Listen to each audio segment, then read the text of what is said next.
dirais pas la plus belle preuve d'amour, c'est la plus folle preuve d'amour. Donner sa vie pour la sienne. Là, quand tu en es là, c'est que je pense que tu ne peux pas aimer plus. Parce que de donner ta vie pour quelqu'un, je parle pas des enfants. Les enfants, c'est encore autre chose. Mais d'être prêt à échanger ta vie contre la vie de ton amoureux ou ton mari, ça c'est la plus belle preuve d'amour. Enfin, pas la plus belle, mais vous voyez ce que je veux dire. C'est quand même c'est très très fort comme preuve d'amour. Bah là on a Felicity qui résume les 3 en 1. Elle est prête à déménager, à le couvrir et à sauver. Felicity est très très amoureuse. Karine, j'ai bien l'impression que ce message, j'ai du mal à le comprendre d'ailleurs. Il est un peu tordu déjà ton message et j'ai bien l'impression que ce n'est pas un message bienveillant. Dois-je mal le prendre? Te présenter à mon mec que je n'aime plus pour qu'il me quitte et qu'il se rende compte de ce qu'il a perdu en rencontrant une femme comme toi. Alors déjà, t'es bien gentil, mais moi je suis mariée, on va rien demander à ton couple. Deuxièmement, si tu ne l'aimes plus, pourquoi c'est pas toi qui le quittes? Pourquoi tu te tords à l'esprit à vouloir lui présenter une nouvelle femme, apparemment moi, pour qu'il te quitte? Tu veux le pousser à kiffer quelqu'un d'autre pour qu'il te quitte. Mais si tu l'aimes plus, quitte-le. T'es un peu torturé, hein. T'as des idées, ma foi. Et qui se rend compte de ce qu'il a perdu, lui. Écoute, ma chérie, je ne te connais pas. Je n'irai pas... Je n'irai pas jusqu'à dire que... Enfin bon, bref. C'est pas très gentil. C'est pas très gentil. Et franchement... tu dois avoir beaucoup de qualités pour être autant prétentieuse. De dire que de rencontrer une femme comme moi, ça pourrait faire des regrets à quelqu'un. Tout en vomi. Très gentil. Hein. Je suis une très bonne femme. J'ai beaucoup de défauts, mais je pense être la femme de mon mari et que j'ai beaucoup de qualités dans mon mariage et tout ce que... tout ce dont je m'occupe et tout ce que je fais pour mon mariage. En tout cas, c'est pas très gentil. Voilà. Et t'es gentil, mais ça m'intéresse pas. Non. Mais tu devrais tout simplement le quitter et apaiser ton cœur. Je pense que moi, j'aurais pu écrire ce message. Voilà, je me reconnais dans ce message. Je sais pas si j'aurais mis le mot malheureusement. Parce que c'est un mot fort. Et c'est vrai qu'on a tendance, nous les femmes, souvent, pas faire de généralité, mais souvent, à faire passer la personne qu'on aime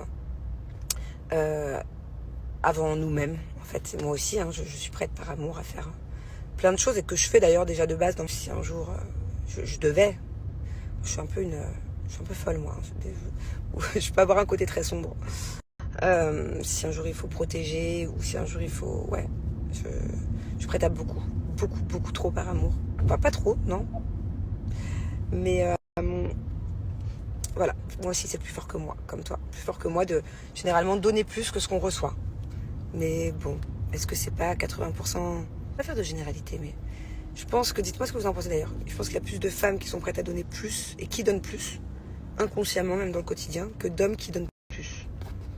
Ou pas. Oh non, Sunshine, j'aime pas ce message. En plus, ce message ne va pas du tout avec ton nom. Sunshine, c'est trop mignon. T'es un rayon de soleil, crois en l'amour. Et puis si en ce moment il n'y a pas d'amour ou s'il n'y en a pas eu depuis un petit moment, faut pas baisser les bras. Et tu sais, c'est souvent quand on cherche pas qu'on trouve. Je sais pas si vous avez remarqué, mais souvent, par exemple, ça c'est le cas de toutes mes copines. Quand elles sont célibataires, elles trouvent pas trop, pas grand monde. Et puis dès qu'elles sont en couple, bah voilà, il y a une tonne de propositions, une tonne de choix à faire. Donc voilà, je pense que moins on cherche, plus on trouve. Et je te souhaite de rencontrer l'amour, parce que tu mérites et que toutes les femmes sur cette terre méritent d'être heureuses et d'être amoureuses. Allez, en tout cas, si tu trouves l'amour incessamment sous peu, je compte sur toi pour m'envoyer un petit message un peu plus joyeux. Alors ça c'est une preuve d'amour. Ça, vous savez, dans le mariage, on dit pour le meilleur et pour le pire, dans la richesse ou la pauvreté, dans la maladie aussi, dans tout ça. Effectivement, ça, d'être en couple avec quelqu'un qui soudainement a un handicap ou autre, une maladie, Ça, c'est une belle preuve d'amour. De soutenir la personne, de rester avec cette personne coûte que coûte.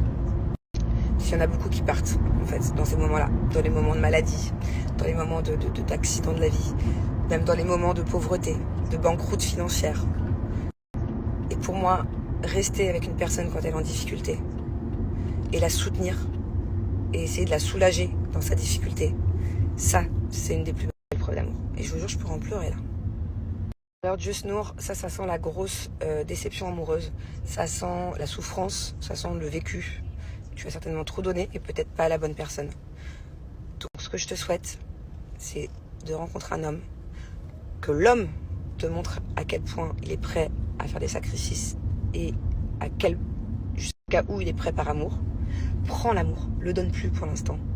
Parce que nous aussi on a le droit. Hein.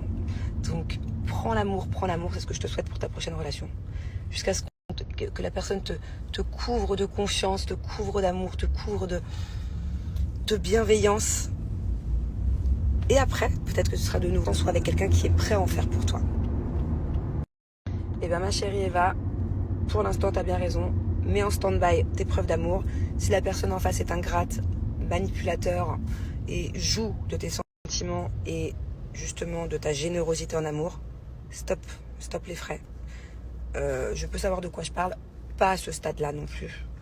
Mais en tout cas, quand moi dans mon couple, des fois je m'aperçois que je n'ai plus assez et que je suis en manque d'attention et que je donne trop sans recevoir, c'est bon. Ce que je te conseille, c'est de ne plus donner, voilà, d'être complètement indifférente, de ne plus te plaindre que tu n'as plus d'amour, de ci, de ça, d'être heureuse seule déjà, c'est-à-dire d'être heureuse. T'as pas besoin de lui pour être heureuse, donc fais ta petite vie, fais tes petits trucs, n'attends plus rien. Et peut-être que quand il va s'apercevoir que au final tu n'es pas si brisée que ça et que tu peux aussi être heureuse seule et trouver un épanouissement personnel sans lui, peut-être que là il va avoir un warning ou oh merde, ce serait peut-être temps que je lui donne un peu naturellement. Et peut-être que c'est comme ça que tu peux inverser un peu les choses et recevoir avant que ça ne soit trop tard. Voilà. En tout cas, ne sois pas brisée, ne sois pas en miettes. Ou alors tu as le droit de l'être quelques jours. Et tu te relèves, tu te remotives. Parce que personne n'a le droit de te donner, de te mettre en miettes, de te briser le cœur. Et encore moins la personne pour qui tu donnes tout. C'est pas logique. Et je vais finir avec ce message. Peut-être qu'on reprendra la discussion plus tard parce que j'en ai encore plein. Mais bon, là j'arrive au boulot. Je suis tout à fait d'accord. La base pour pouvoir donner, il faut savoir se donner à soi-même. Et ça, c'est super important. Et moi, j'essaie de travailler là-dessus. Hein. Je dis pas que j'y arrive à tous les coups. Mais apprendre à se donner, à s'aimer soi-même, à s'accorder du temps à soi. À des fois savoir souffler et se dire, attends, c'est bon, là, je donne trop, en fait. Donc, je vais arrêter. Et je vais penser à moi. Ça, c'est la base. Je suis d'accord. Mais c'est pas facile, hein, tout le temps.